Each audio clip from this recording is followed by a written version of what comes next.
Minha garganta vivia inflamada. Eu não conseguia engolir nem água. O médico me olhou e disse: "Acho que você não consegue falar não às pessoas e seu corpo não está aguentando." Eu achava que era falta de tempo. Mas ali, deitada num chão de casa de roça, mexendo apenas o meu dedão do pé, eu descobri que o caminho era outro. Meu nome é Cissa Gobet e hoje eu vou te contar como o micromovimento e a astrologia da escuta mudaram a minha vida. Vem comigo. Ainda jovem, eu desenvolvi um tipo de hipoglicemia e vivia com a garganta inflamada de um jeito que eu não passava nem água.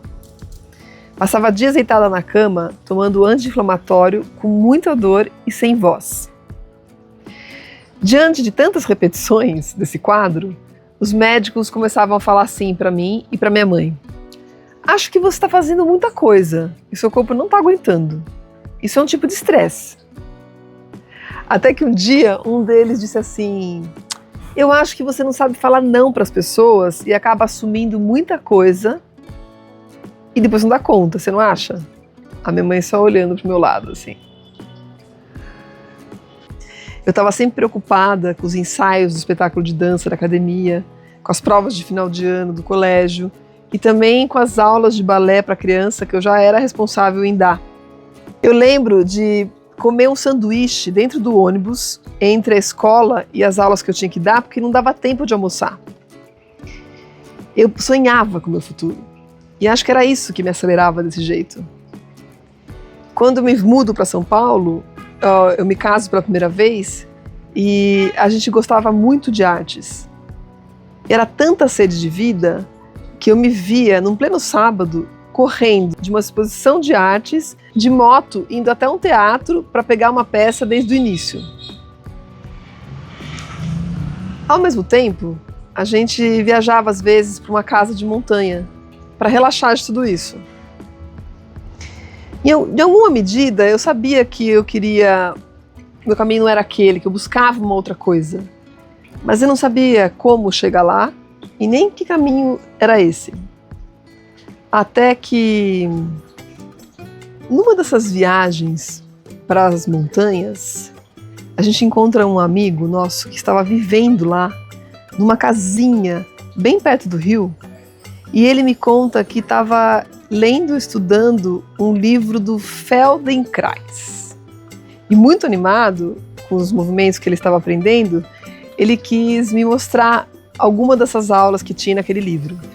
Depois eu vi que era o livro, vim a saber que era o livro Vida em Movimento.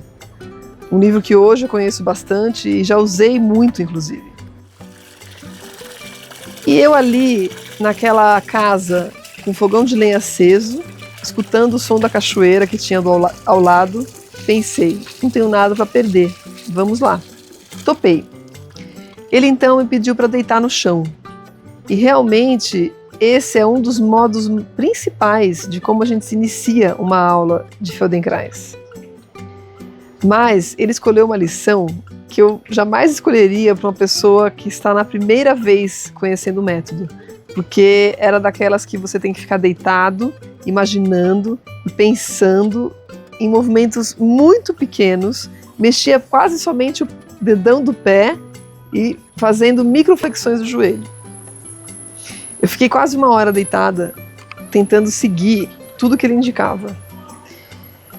E pensando: meu Deus, isso não vai acabar nunca. Parece que eu não estou fazendo nada. E aí eu pensava comigo assim: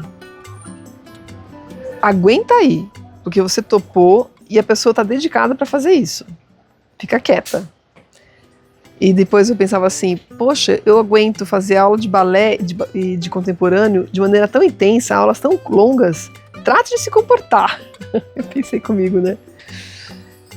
Depois, quando acabou finalmente, ele me pediu para levantar e caminhar. Eu nunca mais vou esquecer a sensação que eu tive ali. Eu me senti muito bem, ereta e muito leve. Eu fiquei impactada de como uma coisa tão simples pode provocar um resultado tão efetivo na minha postura. Eu fiquei muito impressionada. E ali, naquele chão de casa de roça, de cimento queimado, com fogão de lenha aceso, que eu tive essa experiência meio inusitada. Eu que corria para tudo, descobri que o caminho era fazer micromovimentos. E percebi que todo aquele estresse não era falta de tempo, era uma falta de presença, de percepção do meu próprio corpo. Porém, essa compreensão, ela não foi clara naquele momento. Foi uma grande pista para fazer escolhas, as minhas escolhas. Ali eu pensei que a minha profissão tinha que trazer uma experiência desse tipo. Passaram-se muitos anos até eu ter a dimensão da porta que se abria naquele momento na minha vida. Tudo o que vivi depois disso fazia parte de alguma forma de um destino. Esse amor pela arte, o desejo de estar na natureza, em conexão com uma vida simples, com algo de originário, como beber água pura de uma fonte, acender um fogão a lenha, sentir o contato do meu corpo com a terra. Parecia que tinha um fio que estava me levando para algum lugar. E foi a astrologia da escuta, que me trouxe esse reencantamento da minha vida nas pequenas coisas em um sentido maior, para passagens como essa que eu acabei de contar a vocês.